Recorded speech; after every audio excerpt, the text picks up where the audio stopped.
Foi até nessa edição que a gente ganhou, né? O programa ganhou o Guinness Book como a maior votação de um programa de TV da história. Um único paredão deu 1,5 bilhões de votos, se não me engano. Que foi um paredão do Felipe Prior com a Manu Gavassi. Ali também juntou um pouco de política, né, nesse paredão também. Então, a gente sim, teve que desligar algumas coisas que eram menos relevantes para a hora, para o prime time ali do BBB, da votação, para ter infraestrutura disponível para suportar a carga que a gente precisava num programa que chegou a bater mais de 3 milhões de votos por minuto. Em um minuto, você tem um pico de 3 milhões de votos.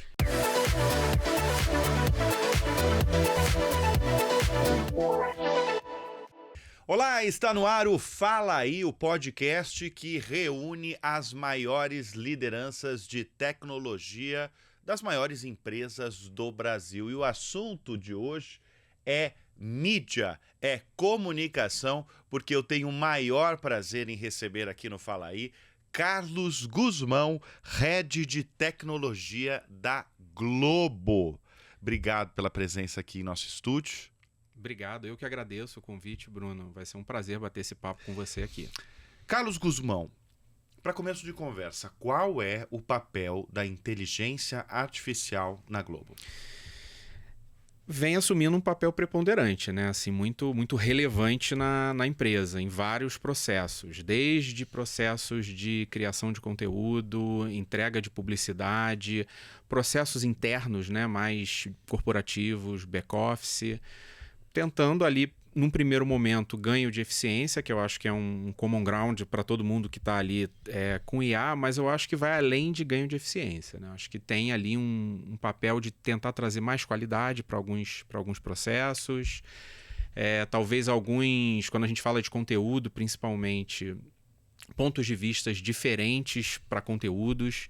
Então, exemplificando, você tem um jornalista que está produzindo para o G1 ou para o Jornal Globo.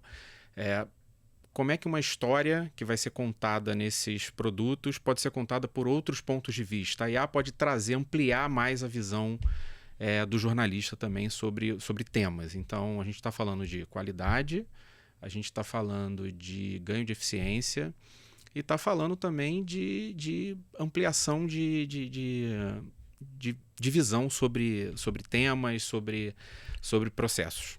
Deixa eu falar de produção de conteúdo, porque eu acho que é a vitrine em que a nossa audiência mais conhece e vê diariamente, semanalmente, até porque você trabalha na maior companhia de mídia do país, de comunicação do país. Quando a sua área de tecnologia atende não só a televisão, atende todos os produtos, todos os... você falou do G1, você falou... Ela atende, por exemplo, o Globoplay? Atende parcialmente o Globoplay, sim. Tá. Então, quando um jornalista produz uma reportagem, vamos chamar na televisão, onde que a inteligência artificial entra nessa reportagem? Deixa eu pensar aqui, onde a inteligência artificial entra nessa reportagem. Porque a gente está falando de produção de conteúdo. Sim. Pauta, por exemplo. Né? Na hora de você definir uma pauta, você pode ter inteligência artificial para, em cima de vários dados que você está capturando do que está acontecendo na sociedade, de redes sociais, comentários nos próprios produtos da Globo, concorrência, você pode, com inteligência artificial, trazer ideias de pautas que tenham mais chance de prosperar em termos de audiência. Então, esse é um exemplo claro do uso de inteligência artificial. Porque é impossível, por mais que você tenha um corpo de jornalistas grande, você está atento a tudo, né, que está acontecendo no mundo. Mas a tecnologia consegue fazer isso. A gente consegue capturar dados de vários lugares e, através desses dados, a gente consegue trazer para o jornalista ideias de pautas e até mesmo dizer para ele o seguinte: olha, essas pautas aqui, elas têm mais chances de prosperar em termos de audiência, e isso se reverter em benefício para o negócio. E isso tem sido usado, Guzmão, no dia a dia do trabalho dos jornalistas. A gente está construindo. Estão construindo, tá. Sim. Tá. eu posso chamar de programa, sistema, ele é interno ou ele é conhecido, vou citar o mais popular do mundo, né? O ChatGPT. A gente se alavanca em ferramentas de mercado, Tá. não necessariamente o ChatGPT, a gente tem outras opções, né? ChatGPT, Perplexity, Gemini, mas a gente não se alavanca puramente neles, a gente precisa treinar, fornecer contextos de dados através do que a gente chama de RAG, principalmente, ou técnicas que a gente chama de fine tuning, para trazer uma especialização em cima do que a gente precisa, do contexto que a gente tem na Globo. Então, não é usar a LLM, né, o ChatGPT puramente. É usar os nossos dados, trazer um conhecimento maior para essas LLMs e aí sim a gente ter respostas mais precisas e mais com um fit maior com a nossa empresa. O Guzmão, o povo te chama lá de Guzmão, Guzmão. Ou de Carlos? Não, tem várias denominações. Carlos, Guzmão. Eu te chamo do quê? De Guzmão? Pode como você preferir, Bom, pode ser Guzmão. Você tem 10 anos de Globo e ao longo desses 10 anos você recebeu várias promoções, o que é muito bom para um profissional, né? Uhum. Para qualquer profissional de qualquer área. Como é que era a área de tecnologia há 10 anos, quando você entrou na emissora, e hoje? Acho que, primeiro falar, né? Eu não entrei na emissora, né? Eu entrei na Globo.com. Ah, tá. Você entrou pelo braço de... Tecnologia digital. Tá, pelo digital. Pelo tecnologia digital há 10 anos atrás. Tá. Então, o nosso... Mas que fazia parte do grupo, Faz né? parte. O Globo.com não existe mais. Não existe como mais. marca, né? Como marca existe, não existe mais como empresa. Como empresa, não existe mais. Não existe mais. Mas o Globo.com fazia parte do Grupo Globo. Do Grupo Globo, mas tinha um orçamento independente, tinha um CEO próprio, né? Tinha uma vida mais própria ali. Entrei por esse braço, e aí era uma empresa ali de 600 pessoas, mais ou menos, e tinha a tecnologia da Globo, e tinha a tecnologia da Globosat apartadas. A gente, na Globo.com, obviamente, atendia a muitos produtos TV Globo, né? Então a gente tinha sempre essa interface com a TV Globo, Big Brother, o próprio G1 depois foi para a TV Globo, então a gente tinha essa interface Globo.com e TV Globo, mas eram empresas apartadas. Então a gente tinha várias áreas de tecnologia. Tecnologia Globosat, tecnologia TV Globo, tecnologia Globo.com cuidando ali do digital. Em 2018 o grupo passou por um processo de unificação que durou ali mais ou menos 3, 4 anos, onde Globo.com, TV Globo, Globosat e Som Livre se fundiram em uma empresa chamada Globo. Depois a Som Livre foi vendida. E nesse processo a gente teve ali uma unificação de várias áreas, a própria tecnologia, tentando ali achar ganhos de sinergia, enfim, a gente se fundiu. E esse processo durou 3, 4 anos e estamos aí desde então. Hoje a sua área, ela cuida de tudo do grupo? Não. Ela cuida de quais? Tá, a minha área hoje ela atende majoritariamente os produtos de publishing, que a gente chama. Tá. Então a gente está falando do G1, a gente está falando do GE, G-Show, o Globo, Valor e mais um monte de outros, Receitas.com, de outros produtos. Então a minha área atende fornecendo o que a gente chama de CMS, Content Management System, que é um sistema de gestão de conteúdo para jornalistas, para editores publicarem conteúdo nesses portais. Além disso, a minha área tem dois outros bracinhos ali, né? Um é o que a gente chama de interatividade. Então, a votação do Big Brother, por exemplo... Você cuida? É da minha área. E a plataforma de desenvolvimento, né? A plataforma de desenvolvimento que atende a minha plataforma de publishing e outras necessidades de desenvolvimento que tem dentro da Globo. É legal você falar do Big Brother, que você cuida dessa parte ali do Big Brother, porque a gente está falando de um produto que a Globo mesmo se prepara todos os anos, sabendo do potencial dela de audiência, sabendo do potencial dela de faturamento, porque a Globo fatura muito com o Big Brother. Uhum. A sua área, como é que a sua área de tecnologia se prepara para um Big Brother? Porque eu tenho até os números aqui. Teve uma temporada que bateu 4 bilhões e 500 milhões de votos. 4 bilhões e 500 milhões de votos. Como é que vocês se preparam para um gigante como o Big Brother? A gente tem ali processos, né, bem rígidos e que a gente repete todos os anos, né? Então, todo ano o nosso trimestre 4, em muitos times, né, da tecnologia, é um trimestre de preparação para o Big Brother. Isso envolve muitos testes integrados de várias plataformas, não só a plataforma de votação, a minha própria plataforma de publicação e desenvolvimento também participam disso, outras plataformas, plataforma de identidade, enfim. Testes integrados, testes de carga, testes funcionais. Próximo ali da estreia do programa, a gente tem um regime de subidas, né, de colocar código em produção um pouco mais rígido, tudo para garantir um programa estável. Aí, acho que é legal, né? Você trouxe esse 4,5 bilhões de votos. Nessa época eu não era head dessa área, eu era product owner do time que cuidava da votação. E é muito legal essa história porque a gente não se preparou para isso, para 4,5 bilhões de votos. Foi em 2020 isso. A gente estava ali no meio da pandemia. E a gente se preparou para um Big Brother como todos os anos a gente teve. Ali 250 milhões de votos na temporada inteira. Mas então você saiu de 250 milhões para 4 bilhões 4 bilhões de votos. 4,5 bilhões de votos.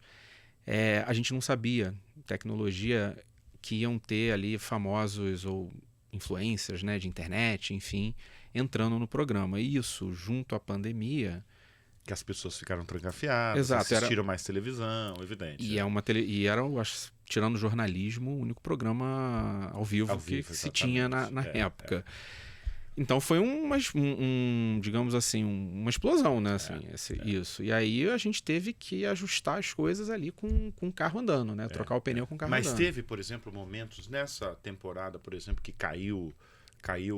Teve problemas, por exemplo, na votação? Tivemos... Pelo volume mesmo. Não tivemos. Imagina você sair de 200 e pouco milhões e ir para 4 bilhões. A gente não chegou a ter problemas na votação, mas a gente teve que abrir mão de algumas coisas, porque na época a infraestrutura era nossa. Né? A gente tinha um data center, né, na época. Então a gente teve que abrir mão de algumas coisas para ter infraestrutura disponível para votação em muitos paredões. Foi até nessa edição que a gente ganhou, né? O programa ganhou o Guinness Book como a maior votação de um programa de TV da história. Um único paredão deu 1,5 bilhões de votos, se não me engano. Que foi um paredão do Felipe Prior com a Manu Gavassi. Ali também juntou um pouco de política, né? Nesse paredão também. Então, a gente sim, teve que desligar algumas coisas que eram menos relevantes para a hora, para o prime time ali do BBB, da votação, para ter infraestrutura disponível para suportar a carga que a gente precisava num programa que chegou a bater mais de 3 milhões de votos por minuto. Em um minuto, você tem um pico de 3 milhões de votos. Você falou que nessa época vocês tinham um data center. Sim. E hoje, como é? Hoje a gente está na GCP, né? Assim, grande parte. A gente tem a nossa CDN, primariamente não está na GCP. A gente tem a nossa própria infraestrutura para CDN, mas todo o back-end, ou grande parte dele, está na GCP. O que é a GCP? Google Cloud Platform. Tá. Carlos, no passado a Globo tinha aquela programação, como tem até hoje, aquela programação linear, né? Aquela grade de programação com os programas de entretenimento. Aí você chega... Tem uma novela, tem um jornal, tem uma novela, tem um jornal nacional, tem uma novela principal. Hoje, os produtos de vocês também estão no streaming, estão na Globo. As pessoas podem assistir, por exemplo, o Jornal Nacional às 11 horas da noite, à meia-noite, o horário que elas quiserem, porque o hábito de comportamento das pessoas no planeta mudou, porque elas podem assistir o horário que elas quiserem, o produto que elas quiserem por conta do streaming. Qual que foi a complexidade de vocês, e eu imagino que tenha sido, com isso? Vocês tiveram que aumentar, por exemplo, a infraestrutura de vocês, porque uma coisa era você exibir um jornal nacional ao vivo e a partir do Boa Noite acabou aquilo ali. Agora não, agora vocês têm que exportar para o streaming, vão ter milhares de pessoas talvez assistindo logo depois no streaming. Como é que vocês se prepararam para isso? Eu acho que não é nem ampliar a infraestrutura, né? São processos diferentes. Quando a gente está falando de TV tradicional, né, a gente está falando de broadcast, uma transmissão que vai por sinal de satélite, né? Assim, então é diferente do streaming. O streaming é um sinal de internet. Então a gente teve que ter uma infraestrutura específica para streaming. Isso foi construído há muitos anos atrás. Aí quando você fala de audiência, a gente, até trazendo o Big Brother como exemplo, a gente trouxe um nome até para o mercado chamado de efeito rajada. Que por exemplo, a TV aberta, tá lá o Big Brother rolando, e de repente o apresentador fala, olha, essa dinâmica aqui agora, boa noite, essa dinâmica aqui agora, ela continua no Globoplay. E aí você tem uma migração massiva de pessoas que estavam assistindo na TV aberta pro Globoplay. Mas ele não fala isso, né? Ele fala, tem Quem dinâmicas que... Hoje o Tadeu Schmidt. Tá. O apresentador do o apresentador do Big Brother. Ele fala... no jornalismo eu nunca vi isso, né? Não, no jornalismo não. Isso acontece muito em programa... no Big Brother principalmente. Aí o apresentador fala isso, você tem uma migração de usuários num curtíssimo espaço de tempo que está em TV aberta, ou seja, uma massa vindo para o streaming. Tá. A gente tem que entrar pré-escalado de infraestrutura, porque não dá tempo da infraestrutura escalar com esse movimento. É muito rápido esse movimento. Então esse é o nosso maior desafio na hora do streaming. Esse live. Ano, por exemplo, esse ano de 2025, né? Nessa última temporada, vocês tiveram problemas com essa virada? Porque não, você está falando aprendeu. que essa virada é talvez o maior desafio de vocês. Isso. Por exemplo, se o programa acaba 10h32, 10h33, 10h34, vocês têm que ficar extremamente ligados com o que vai acontecer. Não, a gente teve muitas questões em 2020, até por conta de todo o cenário que a gente estava, né? E o time do Globoplay, enfim, o time de infraestrutura da Globo trabalharam ali arduamente para que a gente aprendesse, né? Melhorasse os nossos mecanismos de resiliência e aprendesse a lidar com esse fenômeno, que eu acho que ele é muito particular da Globo aqui no Brasil, principalmente. E eu nem sei se no mundo, tá, Bruno, a gente tem isso, assim, porque não é só você falar que eu tenho tantos milhões de usuários ao vivo na minha transmissão, porque normalmente isso acontece de uma forma gradual, né? Você vai subindo aos pouquinhos e a infraestrutura ali ela vai respondendo a esse aumento. Quando a gente está falando de efeito rajada, não tem esse aos pouquinhos, é do 0 a 100 em 2 minutos, entendeu? Então você tem, é um desafio, um cenário diferente. Então a gente aprendeu a fazer isso ao longo dos anos. Eu acho que hoje a gente está bem estável. Vamos falar de erro? O que foi um erro recente na área e talvez não foi dos profissionais da área? Foi de uma lição que vocês aprenderam, talvez foi em 2020, né? Vocês estavam preparados para um número de 200 milhões e de repente bateram 4 bilhões de votos, né? No caso do Big Brother, como a gente falou. Mas eu imagino que nos últimos 5 anos tiveram muitas surpresas ao longo do caminho em relação à tecnologia. Teve alguma lição? Teve algum erro que surgiu no meio do caminho? Uma surpresa? Eu acho que assim, falando de Globo, né, a gente aprende todos os dias, né? A gente tem uma cultura legal na tecnologia. Você falou de lição, né? Lições aprendidas. A gente tem um processo chamado lições aprendidas, principalmente quando acontece algum problema mais que traga maior impacto, para a gente poder entender o problema, a timeline desse problema, tudo que aconteceu, para que a gente possa ali sair com ações visando evitar que esse erro ocorra novamente. Eu acho que, assim, falando de erros, eu acho que... Aí eu vou falar de um meu, tá? Claro. Quando eu era PO, né, da votação. Eu acho que a votação me trouxe muito... O que é o PO? O Product Owner. É o cara que é o cara de produto. É um produto tech, é um cara de tecnologia e produto ali que está na liderança daquele escopo ali.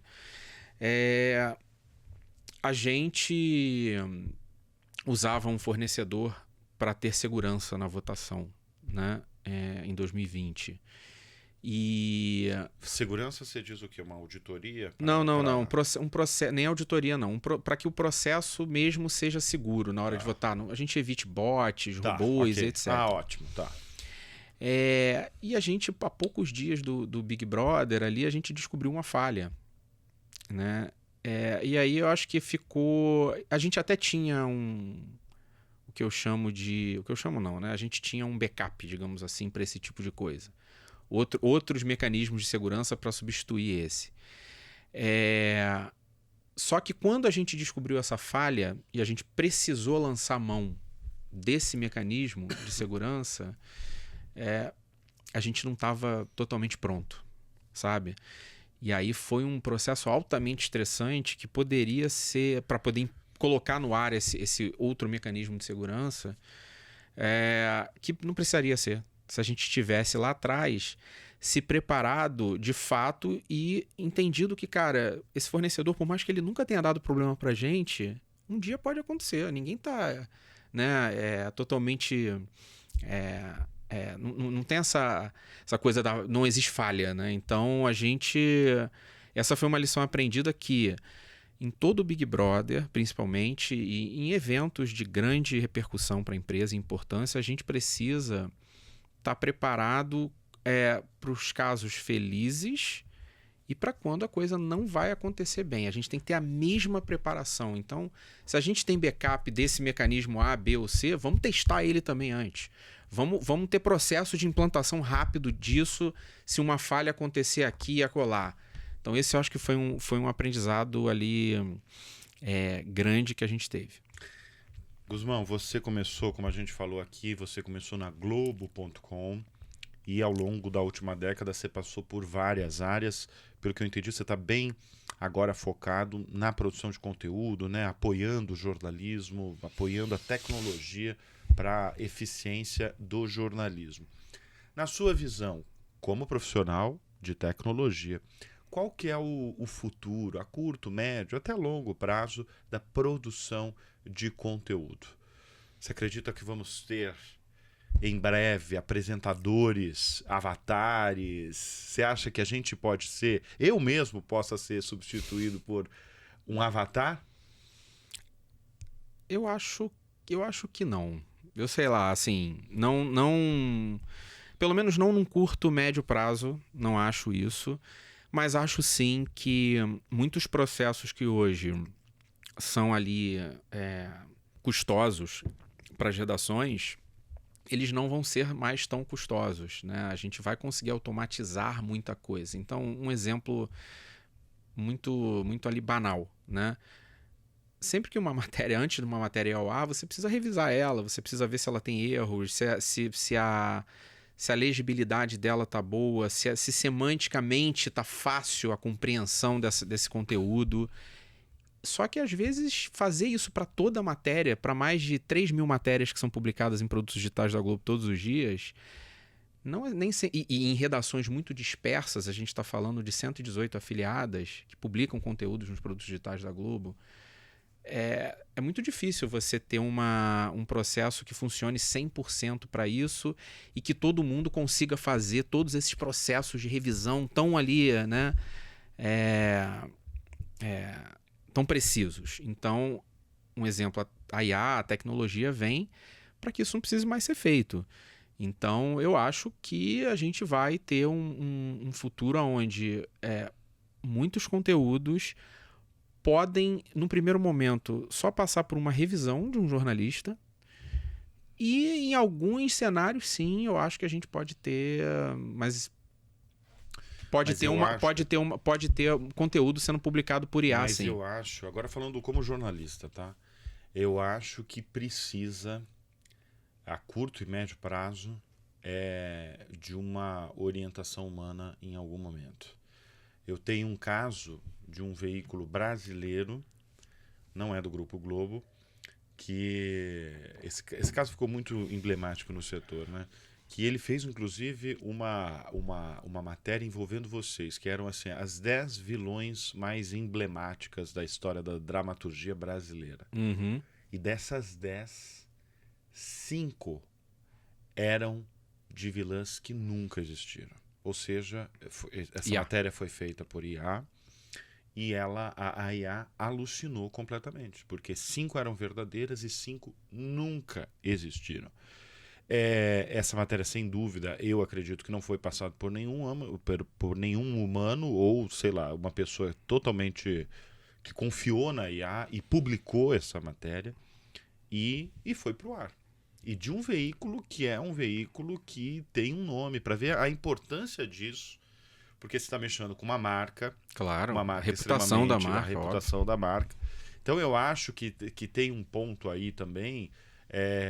Eu acredito até que até isso esteja evoluindo, porque tem determinadas AIs, a Gemini eu acho que uma delas, que ela não alucina a ponto de outras que precisam dar uma resposta de qualquer forma para qualquer pergunta que você fizer.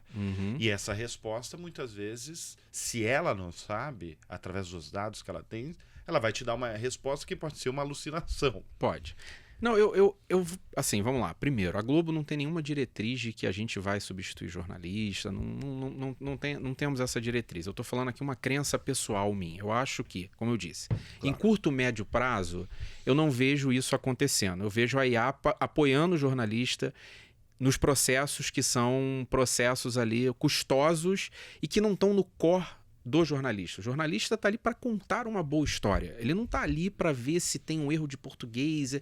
Isso é um side job, digamos assim, do jornalista. Esses processos, eu acho que eles vão ser substituídos por IA e a IA vai dar um suporte ao jornalista na criação do texto. E o jornalista vai ter que fazer a revisão disso. Eu acho que isso é o que acontece em médio prazo. Mas aí eu te convido a pensar no seguinte... A longo prazo, por que eu digo que eu acho que a gente pode ter sim conteúdos publicados 100% por IA? Se a gente pensar 3 anos atrás, ou não sei exatamente há quanto tempo o ChatGPT assombrou o mundo, né? O quanto isso já evoluiu nesses últimos 2, 3 anos, o ChatGPT. Quando a gente pensa que há 20 anos atrás, há 20 anos atrás não existiam smartphones, e o que a gente faz com o smartphone hoje é um salto tecnológico gigantesco num curtíssimo espaço de tempo. Então, eu acredito que em alguns anos essas alucinações elas vão diminuir num nível absurdo. Por isso que eu não me arrisco em falar a longo prazo. Isso. Porque a longo prazo ninguém sabe o que vai acontecer. Aí é uma crença minha, tá? A longo prazo, eu falo assim que a curto e médio prazo, arrisco dizer, a médio prazo, eu não confio. Eu sei que tem redações no mundo que já tem. E eu acho que nesse frenesi, Guzmão, nesse frenesi da AI, teve muita redação no mundo, tá? No mundo que demitiu muito jornalista.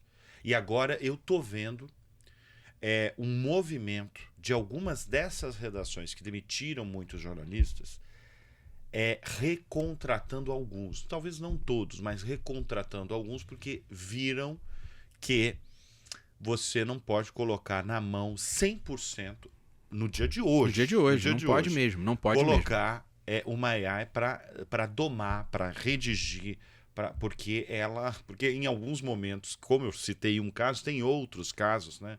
Tem um caso emblemático também em Chicago, de um jornal famoso de Chicago. Em alguns momentos ela alucina. Não, com certeza. E a gente está falando de jornalismo, a gente está falando de informação que vai para casa das pessoas, vai para o celular das pessoas, vai para a televisão das pessoas. E assim, eu acho que... Eu acho não, né? O jornalismo tradicional, o que ele tem de diferencial é a reputação dele. Exato. Né? Então, de forma alguma, a gente tem uma diretriz de publicar conteúdo 100% feito por IA sem revisão de um ser humano. Mas... sim, a IA está lá e vai apoiar o jornalista para que ele possa revisar esses conteúdos sempre que a IA apoiar ele. Você tem alguma área lá dentro da Globo que você acredita que dá mais para desenvolver em termos de tecnologia?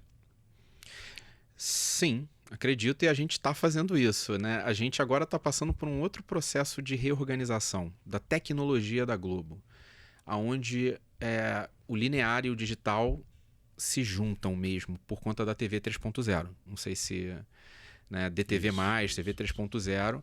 Então, toda essa Aliás, a televisão 3.0 é talvez um dos discursos que mais o presidente da Globo hoje tem falado, que é o Paulo Marinho. Né? Ele fala muito sobre os planos da televisão 3.0, como pelo que eu vejo assim dos discursos dele, como prioridade da Globo. É uma prioridade né? absoluta. Né? Então a gente vai ter que modernizar, ou está modernizando muitos processos para colocar um programa no ar na TV ao vivo, na TV tradicional, digamos assim, que não vai ser mais tradicional com DTV+. Né? Toda a transmissão, tudo diferente do que é a TV que temos hoje. Vocês já estão preparados para isso? A gente está se preparando. A TV 3.0 ela lança no final de abril.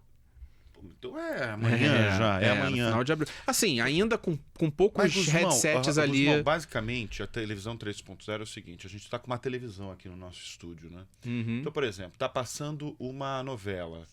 Pelo que eu entendi, o vestido que a atriz está usando eu posso comprar esse vestido. Pode. É mais ou menos isso? É muito mais que isso. O que é? A TV 3.0... Dá um exemplo. Assim, primeiro um exemplo do próprio feed principal do vídeo. Né? A qualidade com que essa imagem vai chegar na sua casa é diferente. Melhor. É melhor. A possibilidade de áudio imersivo, a possibilidade de áudio personalizado. Então imagina que um jogo de futebol eu posso ter um narrador narrando pró Botafogo, meu time, e pró Flamengo, por exemplo. Tá. E eu vou assistir com a narração pró Botafogo. Tá. Né? Sim. Então a TV 3.0 ela Mas aí vocês vão precisar de 2 narradores? De 2 narradores nesse caso. Vocês precisam de mais gente. Isso. Então isso falando do feed principal, do vídeo principal. E além disso, você pode ofertar experiências complementares ao vídeo principal, que é esse exemplo que você está dando. Então a novela está passando, aí tem o vestido da atriz XPTO, da personagem XPTO lá. Você pode ter um T-commerce, que a gente chama, né? Aparecendo aqui no cantinho da sua tela para você comprar esse vestido em algum seller, algum vendedor. E aí pode ser qualquer vendedor ou vocês vão ter uma parceria com uma varejista? Não, aí são parcerias que precisam ser feitas ainda. Não necessariamente A ou B, né? Mas esse é um exemplo. Mas eu posso ter exemplos de interatividade, né? Votação. Né? Então, votar no Big Brother pela TV. Você pode votar pela televisão. Pode votar pela televisão. Eu posso ter Olha que legal, né? Você tá Porque assim, conceitualmente falando, a TV 3.0 é a junção do broadcast com o broadband, né? Do broadcast e internet. Então você passa a ter recursos de internet na TV tradicional. Então olha que interessante. Eu conheço você na TV 3.0. Porque você pode se autenticar. Referências, Exato. Gosto mais de jornalismo. Sou do time tal, vejo a novela tal, conheço você. Então eu posso te ofertar conteúdos personalizados na TV 3.0. Eu posso dizer o seguinte: você está vendo a novela, por exemplo, está vendo a novela. E, sei lá, tá passando um jogo de futebol do teu time. Mas você, queria lá ver o final de Vale Tudo. Beleza, o time fica em segundo plano agora. Sai o gol do seu time. Eu posso lançar o que a gente chama de um picture-in-picture aqui, um videozinho menor aqui no canto da tela. Para você ver o jogo. Olha só. Para você ver o gol ali, né?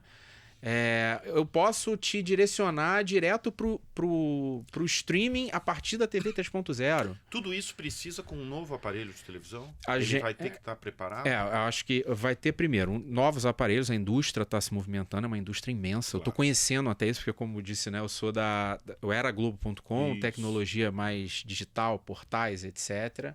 Mas a indústria está se movendo, é uma indústria gigantesca. Para que televisores saiam com essa tecnologia, né? Mas também vão existir o que a gente chama de set-top boxes, né? Que são pequenos dispositivozinhos que você conecta na sua televisão e transforma uma TV conectada, hoje tem que ser uma TV conectada, em uma TV 3.0. Um mundo novo, né? Totalmente novo. Quando eu digo lançamento em abril, um lançamento ainda, vão ter poucos televisores no mercado. A gente quer ter Copa do Mundo já no DTV+, enfim. Você é formado em tecnologia da informação? Sim. E você tem quantos profissionais do seu time? 54, mais ou menos. 52, 54. Tá. E como é que se forma um bom time de tecnologia? Acho que cultura é tudo, né? Então, cultura, processos, né? E formação de pessoas, né? Então, eu acho que a gente está conectado a boas universidades é importante, a academia, para a gente puxar, né, profissionais que estão ali em início de carreira e formar esses profissionais numa cultura que seja uma cultura tech vanguarda. Eu acho que a Globo.com trouxe isso muito para o Grupo Globo e bons processos para você ir formando ao longo do tempo esses profissionais. A dramaturgia da Globo, nas últimas décadas, foi muito reconhecida pela qualidade, né? Ganhou prêmios internacionais, foi vendida para outros países. A tecnologia e a AI, a inteligência artificial, ela já entrou na dramaturgia, nas novelas? Olha, eu não vou te falar, Bruno, sinceramente, eu não tenho conhecimento disso, porque é uma área que ainda está distante da minha. O que eu sei existem testes sendo feitos para que a gente consiga ter produções com inteligência artificial, em parceria com algumas empresas. Então já tem testes sendo feitos, mas eu acho que ainda não estamos ainda 100% ali preparados para isso. Mas esses testes são como? Você tem roteiros que talvez você tem mais garantia, talvez, de uma audiência com temas mais apropriados? A própria produção mesmo, audiovisual mesmo. A própria produção. Audiovisual. Você gerar ali com o IA, né? Personagens, enfim. Mas eu vou te confessar que eu não tô tão por dentro desse tema ali na dramaturgia. Mas eu sei que tem testes sendo feitos, sim, para isso. No fim do dia, qual que é o seu papel como head de tecnologia da Globo? A sua missão ali? A minha missão é entregar todo dia uma plataforma resiliente para os produtos da Globo, entregar escala para a empresa, porque senão não precisaria existir plataforma. A plataforma existe para trazer escala. E eu acho que tem uma missão mais de liderança, né, de você formar bons profissionais, né, dentro da empresa e para a carreira das pessoas também. Eu entendo isso como uma missão minha também. E como é que é inovar numa empresa que é tradicionalíssima? É muito mais difícil? É mais difícil, sem dúvida, né? Numa empresa grande é mais difícil. As coisas se movimentam de uma forma um pouco mais devagar. Isso não é uma particularidade da Globo. Mas a gente tem espaço para inovação. Eu acho que a Globo tem uma característica que é muito, muito marcante dela, que é uma inquietude grande. É uma empresa inquieta, né? Então ela está sempre pensando no futuro. Ela é uma empresa conectada com tecnologia, né? E aí até não falo só de tecnologia digital. Quando a gente vê os estúdios virtuais que a Globo monta, a própria transmissão, a gente tem jogos hoje sendo transmitidos em 4K. A TV 3.0. A TV 3.0 é um movimento de mercado, mas um movimento que a Globo tá muito ali liderando esse movimento, né? Então, a Globo traz espaço para inovação, mas é um pouco, às vezes ela acontece um pouco mais, essa inovação acontece de uma forma um pouco mais lenta, mas ela acontece. A Globo, ela não perde isso, está no DNA da Globo. Está no DNA da Globo. Carlos Guzmão, vou trazer uma lembrança que a gente dá a todos os convidados aqui do Fala Aí. É um troféu que diz muito sobre os participantes aqui do nosso programa, porque você dá voz à inteligência que transforma negócios e impacta bilhões de vidas. Nós conversamos com Carlos Guzmão, o head de tecnologia da Globo. Eu agradeço e aqui... Obrigado, Bruno. Gentileza, um presente, aí, uma lembrança lindo. Do Fala Aí, oferecido pela Semantics a todos vocês que compartilham aí, impactam a vida de tanta gente. Você é uma liderança de tecnologia da Globo que impacta milhões de lares brasileiros, fora do país também. Sem dúvida, é merecedor aí desse troféu. Muito obrigado. Obrigado, Bruno. Obrigado pela presença Prazer aqui no Fala estar Aí. aqui. Prazer estar aqui. Nós conversamos com Carlos Guzmão, o Head de Tecnologia da Globo. Obrigado pela sua audiência, pela sua confiança. Até qualquer outra hora com mais uma edição do Fala Aí.